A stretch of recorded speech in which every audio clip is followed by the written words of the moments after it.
Hi everyone, कैसे हो आप लोग। आई होप अच्छे होगे। काफ़ी कुछ आप लोग सीख रहे होगे। गाइज ये वीडियो जनरली मैं उन लोग के लिए बना रहा हूँ जो ट्रेडिंग में अपना करियर बिल्ड करना चाहते हैं, क्योंकि बहुत सारे लोग ऐसे हैं जिनके पास अच्छा स्किल है बट एक मनी नहीं है, जिनके पास एक कैपिटल नहीं है कि अच्छा ग्रोथ कर सके।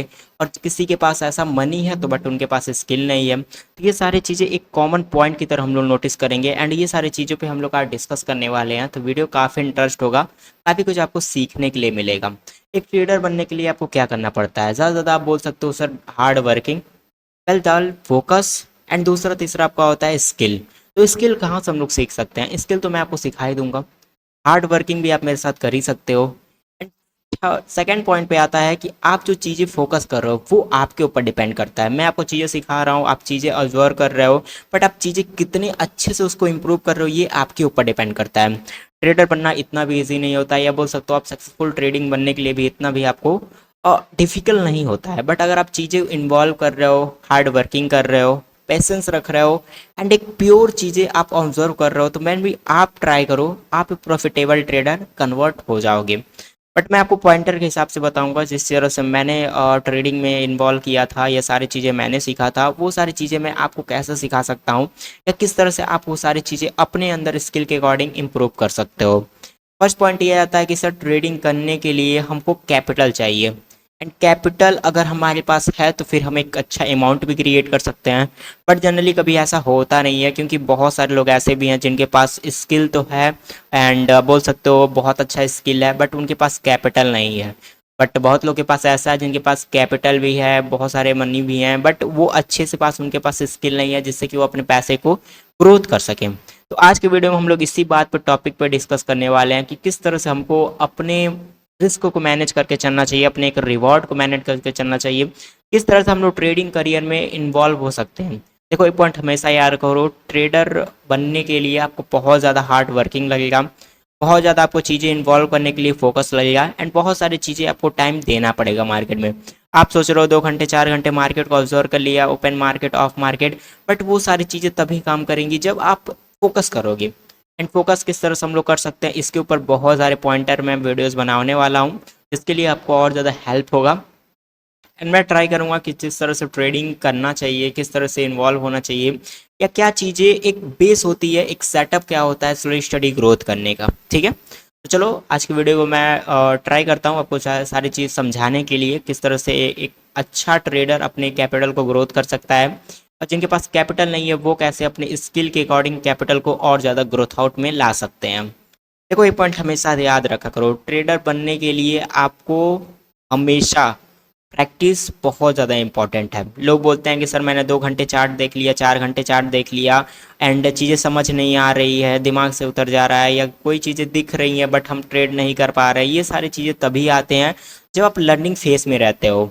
मैं भी जब ट्रेडिंग में आया था लर्निंग फेस पे था, या चीज़ें आपको ऑब्जर्विंग के लिए बहुत सारे पॉइंट पे मिस्टेक हो रही थी, बट मुझे इस पॉइंट से एक पॉइंट हमेशा याद आ रहा था कि नहीं यार, अगर मैंने गलत हो रहा हूँ तो क्यों गलत हो रहा हूँ। नोटिस करो, अगर आप गलत हो रहे हो, लॉसेस हो रहे हैं, या आप अच्छे से वर्क नहीं कर पा रहे हो, तो क्यों नहीं कर पा रहे हो, इसका कुछ तो रीज़न होगा। या आप कहीं पे मिस्टेक कर रहे हो, या चीज़ें आपको दिख रही है उसको इंप्रूव नहीं कर रहे हो, या 1 से 2 बार सेटअप यूज़ कर लिया, इंडिकेटर यूज़ कर लिया, कुछ टेक्निकल एंड कुछ फंडामेंटल एनालिसिस कर लिया, बट वो सारी चीज़ें तभी काम करेंगी जब आप पेशेंस में एंड फोकस करोगे। राइट, अगर आपको मैं बोलूँ कि सर एक पर्टिकुलर स्टॉक है जिसका प्राइस 100 रुपीज़ टू 200 रुपीज़ चल रहा है, जनरली लोग वहाँ पे क्या प्लानिंग करेंगे? आपके अकॉर्डिंग आप प्लानिंग कैसे कर सकते हो? मे बी 100 रुपीज़ का प्रीमियम है तो आपने ट्रेड ले लिया एंड आपने ट्रेड का स्टॉप लॉस क्या लगा दिया, मिनिमम आप लोग बोलोगे तो सर आप बोलोगे 80 रुपये या 70 रुपये, ऑलमोस्ट 30 से 20 रुपये 25 रुपये हम स्टॉप लॉस देते हो। राइट, ये आप प्लानिंग करते हो, बट मैं जनरली ऐसे प्लानिंग नहीं करता हूँ, क्योंकि मेरा इंटेंशन है कि मार्केट में पैसा बनाने के लिए आपको पैसा चाहिए। तो अगर मैं पैसा लगा रहा हूँ तो मेरा सबसे पहले पॉइंट आ जाता है कि अपने कैपिटल को सेफ रखना। अगर मैं वहाँ पर पैसे अकॉर्डिंग करूँ, अगर आप वहाँ पर 1 लाख 2 लाख अगर इन्वॉल्व कर रहे हो उस ट्रेड में या उस स्टॉक में, तो आपका प्लानिंग क्या होना चाहिए? पहले आप अपने कैपिटल को सेव करो, फिर उसके बाद जो भी प्रॉफिट बन रहा है प्रॉफिट से अपने प्रॉफिट को और ज़्यादा इंक्रीज करो, ये पॉइंट आना चाहिए। ठीक, राइट। अगर मैं 100 रुपीज़ का प्रीमियम ले रहा हूँ, आपको एग्जाम्पल के साथ समझा रहा हूँ, चीज़ें और ज़्यादा अच्छी तरह समझ आएंगी, इस वजह से मैंने ये वीडियो क्रिएट किया एंड मुझे लगा कि ये सारी चीज़ें पे एक बात करना चाहिए, क्योंकि सक्सेसफुल ट्रेडिंग करने के लिए क्या सीक्रेट होना चाहिए, क्या चीज़ें समझ आना चाहिए, वो सारी चीज़ें फोकस आउट होनी चाहिए। यहाँ पर अगर इमेजिन करो मैं एक स्टॉक ले रहा हूँ जिसका प्राइस है 100 रुपीज़, ठीक है। आई थिंक 100 रुपीज़ क्या है स्ट्राइक प्राइस, ठीक है। इंटेंशन मेरा क्या प्लानिंग होना चाहिए इस 100 रुपीज़ के स्टॉक में, ठीक है।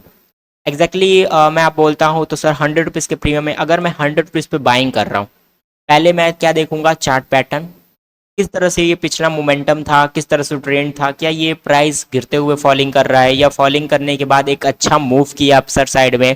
तो ये सारी चीज़ें देखने के लिए बाद अगर ये मुझे परफेक्ट लगेगा, ये अगर मुझे परफेक्ट लगेगा तो मैं इसको 100 रुपीज़ पे बाइंग करूंगा। क्या करूंगा सर, यहाँ पर मैं 100 रुपीज़ पे इसको बाइंग करूंगा। तो सबसे पॉइंट आ जाता है कि सर बाइंग तो हमने कर लिया, कुछ कैपिटल भी लगा दिया या कुछ सीखने के लिए मैंने यहाँ पर पैसा इन्वॉल्व कर दिया, ओके। बट मेन पॉइंट ये आता है कि सर आप लॉसेस कितना ले रहे हो, क्योंकि losses is a part of game. अगर लॉसेस करोगे तो फिर आपको प्लानिंग भी करना पड़ेगा, कितना आप रिस्क ले रहे हो, कितना रिवॉर्ड आपको मिल सकते हैं। तो अगर मैं 100 रुपीज़ पे प्रीमियम ले रहा हूँ तो मेरा इंटेंशन सिंपल सा रहता है, अगर ये 100 रुपीज़ का प्रीमियम है, अगर ये प्रीमियम 80 रुपये, ठीक है, अगर ये 80 रुपये प्रीमियम आ जाता है तो मैं इसको क्या करूँगा, बुक कर लूँगा।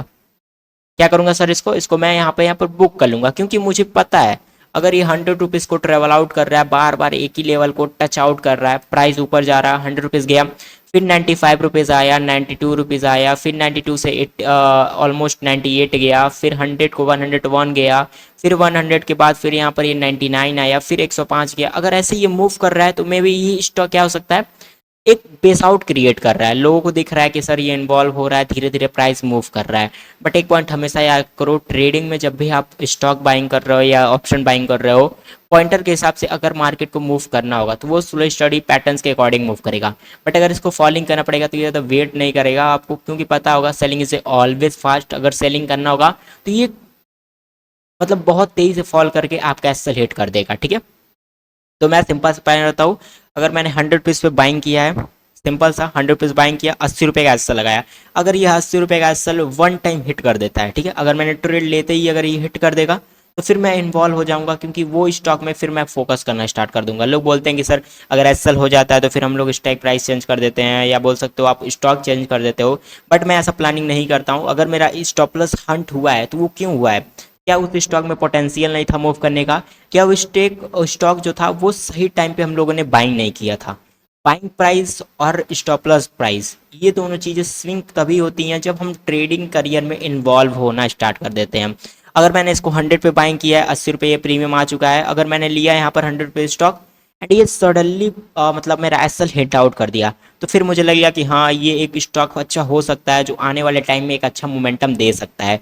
तो फिर मैं प्लानिंग कैसे करता हूँ, अगर ये 80 रुपये आ गया है और 100 रुपीज़ से ये सडनली फॉलिंग करके 80 रुपये आ गया, तो फिर मैं वेट करता हूँ कम से कम ये 92 जाए। अगर ये 92 चला जाता है, ठीक है, अगर ये 92 चला जाता है तो फिर मैं यहाँ पर क्या करता हूँ सर, अगेन बाइंग कर देता हूँ, ठीक है। फिर मैं क्या करूंगा सर, इसमें अगेन बाइंग करूंगा। क्यों बाइंग करूंगा पता है आपको, क्योंकि लोगों को ऐसा लगता है कि सर अगर एसएल हंट हो गया है तो फिर प्राइस वो नीचे आ जाएगा, बट जनरली वो अच्छा प्लेस नहीं होता है, क्योंकि एक अच्छे प्लेस के लिए आपको पहले वेट करना पड़ेगा स्टॉक के सेंटिमेंट पे, स्टॉक के मोमेंटम्स पे, स्टॉक के हर एक आपको कंपोनेंट पे भी आपको फोकस आउट करना पड़ेगा। फिर मैं 92 पे बाइंग करूंगा और मेरा सेम एसएल वही रहेगा। ऐसा नहीं है कि मैंने एसएल चेंज आउट कर दिया, 80 की जगह 70 लगा दिया, ऐसा नहीं, एसएल मेरा सेम रहेगा। बट इस बार जो मेरा रिस्क रहेगा ना, वो पिछले रिस्क से थोड़ा सा कम रहेगा। क्यों, क्योंकि मैंने पहला ट्रेड में रिस्क रिवॉर्ड के अकॉर्डिंग ट्रेड लिया था, बट इसमें मैं क्या करूंगा, एक रिस्क के अकॉर्डिंग रिवॉर्ड प्लान आउट कर सकता हूँ, क्योंकि मेरा एसएल स्मॉल हो गया। वैसे तो मैंने 100 रुपीज़ पे बाइंग किया था, 80 रुपये एसएल, ऑलमोस्ट 20 रुपये एसएल लगेंगे, ठीक है सर। बट अगर ये कंटिन्यूअस में अगर 92 अगर अगेन गया है 80 रुपये का एसएल हट करके, तो फिर मेरा यहाँ पर एसएल सिर्फ 12 रुपये का रहेगा, राइट। 12 रुपये का एसएल रहेगा मेरा यहाँ पे। अगर मैं यहाँ पर सर क्रिएट आउट करता हूँ तो आपको चीज़ें समझ आएंगी। फिर मेरा यहाँ पर एसएल क्या रहेगा, एसएल मेरा 12 रुपये रहेगा। अब मेरा क्या हो गया सर, रिस्क जो है वो कम हो चुका है, तो अब मैं इस ट्रेड में पोटेंशियल अकॉर्डिंग इस स्टॉक में वेट आउट कर सकता हूँ, ठीक है। फिर मैं वेट करूंगा, अगर ये अकॉर्डिंग अगर ये ही प्रीमियम फिर से 100 रुपीज़ चला जाता है, ठीक है, अगर फिर से 100 रुपीज़ चल जाता है तो मेरा जो एसएल था 80 रुपये पे, 80 रुपये पे जो मेरा एसएल था, जो 12 पॉइंट का एसएल मेरा लग रहा था, 92 रुपीज़ पे हम लोग जो बाइंग किया था वो 100 रुपीज़ चला गया है। तो मेरा प्लान ऑफ एक्शन क्या होगा, मैं अपना एसएल लेके, ठीक है, 80 रुपये का एसएल मैं लेके यहाँ पर क्या करूँगा, 85 पे शिफ्ट कर दूंगा। इससे क्या होगा, मेरा एसएल का होगा, मेरा क्या होगा, लॉसेज जो रहेगा सर जो मेरा रिस्क है वो और ज़्यादा कम हो गया। वैसे पहले मेरा 12 रुपये का एसएल था, अब मेरा यहाँ पर क्या हो गया, 7 रुपये का एसएल हो गया। ठीक है, क्या हो गया यहाँ पर सर, यहाँ पर मेरा 7 रुपये का एसएल हो गया। अगर ये प्राइस 92 से 100 गया है तो मेरा एसएल जो 80 था वो 85 हो गया। पहले मेरा 12 रुपये का एसएल था, अब 7 रुपये का एसएल हो गया। जनरली अगर क्रॉसओवर उस टाइम कर देता है, ठीक है, अगर ये प्राइस 105 चला जाता है या 110 चला जाता है तो फिर मेरा एसएल क्या हो जाएगा सर, कॉस्ट टू कॉस्ट हो जाएगा। इससे मेरा क्या होगा, जो भी मैंने कैपिटल इन्वॉल्व किया है मार्केट में, जो भी मैंने पर्टिकुलर स्टॉक में इन्वॉल्व किया है कैपिटल, वो मेरा सेफ हो जाएगा, जिससे कि मेरा जो कैपिटल है वो सेफ हो गया। अब जो प्रॉफिट होंगे उस प्रॉफिट से मैं बड़ा प्रॉफिट गेन कर सकता हूँ या वहाँ पर पेशेंस रख सकता हूँ, क्योंकि मुझे तो पता चल गया है कि हाँ मैंने पैसा अपना मतलब जो भी फंड था, जो भी मेरा कैपिटल था उसको मैंने सेव कर लिया है। अब जो भी प्रॉफिट होगा वो प्रॉफिट के पैसे से होगा। तो जब भी प्रॉफिट के पैसे से पैसा बनता है तो वो पैसा आपको ट्रेडिंग में और ज़्यादा सक्सेसफुल कराता है। आई होप ये पॉइंट आप समझ रहे होगे किस तरह से मैं आपको इन्वॉल्व कर रहा हूँ, क्या चीज़ें सिखा रहा हूँ। ठीक है, जनरली अगर ये मूव करना स्टार्ट करता है, वैसे अगर 100 रुपीज़ जाएगा, 105 जाएगा या 105 से 110 जाएगा तो ये अच्छे से मोमेंटम करना स्टार्ट करेगा। फिर अगर ये 110 से फिर 105 भी आएगा तो मुझे डर नहीं लगेगा, क्योंकि फियर एंड ग्रिड तो वहीं पे ख़त्म हो जाएगा, क्योंकि मैंने अपने कैपिटल को सेफ रख लिया है। तो ऐसे क्या होता है, आपका ट्रेडिंग करियर और ज़्यादा इंप्रूव हो सकता है। अब पॉइंट आता है कि सर स्किल कैसे इन्वॉल्व हो सकता है, क्योंकि चीज़ें तो हमको दिख रही हैं बहुत ईजी हैं, बट ये जब हम मार्केट में ट्रेड करेंगे या जब हम उस पर्टिकुलर स्टॉक में ट्रेड करेंगे तो हमारा क्या इन्वॉल्व होना चाहिए। अगर आप चाहते हो इस पर मैं एक सडनली वीडियो लाऊँ एंड एक प्रॉपर कंटेंट के साथ वीडियो क्रिएट करूँ, तो मेक श्योर करना इस वीडियो को लाइक कर देना, एंड चैनल अच्छा लगेगा तभी चैनल को आप सब्सक्राइब करना, एंड वीडियो को लाइक करके प्यारा सा कमेंट कर देना कि सर नेक्स्ट कंटेंट उस पर ला दो, कि हम लोग ये जो चीज़ें दिख रही हैं ये देखने में अच्छे लग रहे हैं, बट इसको हम स्टॉक में कैसे अप्लाई कर सकते हैं। आई होप ये सारे पॉइंट आप समझ रहे होगे। एक ट्रेडर बनने के लिए बहुत ज़्यादा पॉइंट लगते हैं, इसलिए मैं आपको स्टडी स्टडी चीज़ सिखाऊंगा, क्योंकि स्टडी स्टडी अगर ग्रोथ करोगे तो लाइफ में आप अच्छे ज़्यादा प्रॉफिटेबल ट्रेडर बन पाओगे। एंड मैं रिक्वेस्ट यही करूँगा सभी लोगों से, जो भी मैं चीज़ें आपको सिखा रहा हूँ भी इम्प्रूव द ऑल स्किल। ठीक है, मार्केट स्लो नहीं है, स्लो आप हो। अगर मार्केट में आपको पैसा बनाना है तो फिर आपको भी मार्केट के हिसाब से आपको चलना पड़ेगा। अगर आप सोच रहे हो कि मार्केट में बाइंग कर लूँगा सेलिंग कर लूँगा तो पैसा बन जाएगा, इन्वॉल्व ऐसे पैसे नहीं बनते हैं। पैसे बनाने के लिए आपको एक प्रॉपर बोल सकते हो एक प्रॉपर चीज़ें चाहिए, प्रॉपर मेथड चाहिए, जिससे कि आप मार्केट में इन्वॉल्व हो सको, क्योंकि ट्रेडिंग करियर का एक ऐसा फील्ड हो जाता है, बोल सकते हो एक ऐसा सर्कल हो जाता है जहाँ पे बहुत सारे लोग ट्रेडर आते हैं बट अपने कैपिटल को लूज़ करके फिर यहाँ से विकअप कर लेते हैं। बट मैं बोलता हूँ अगर सर आपको ट्रेडर बनना है तो चीज़ें इन्वॉल्व करो, फिर से एक न्यू प्लानिंग करो, फिर से एक न्यू जनरेशन स्टार्ट करो, फिर ये चीज़ें आप इन्वॉल्व करोगे ट्रेडिंग करियर में तो और ज़्यादा आपके लिए हेल्पफुल होगा। आई होप ये वीडियो आपको काफ़ी इंटरेस्ट होगा एंड अच्छा लगा होगा तो प्लीज़ वीडियो को लाइक एंड शेयर। अभी के लिए इतना ही फ्रेंड्स, थैंक यू।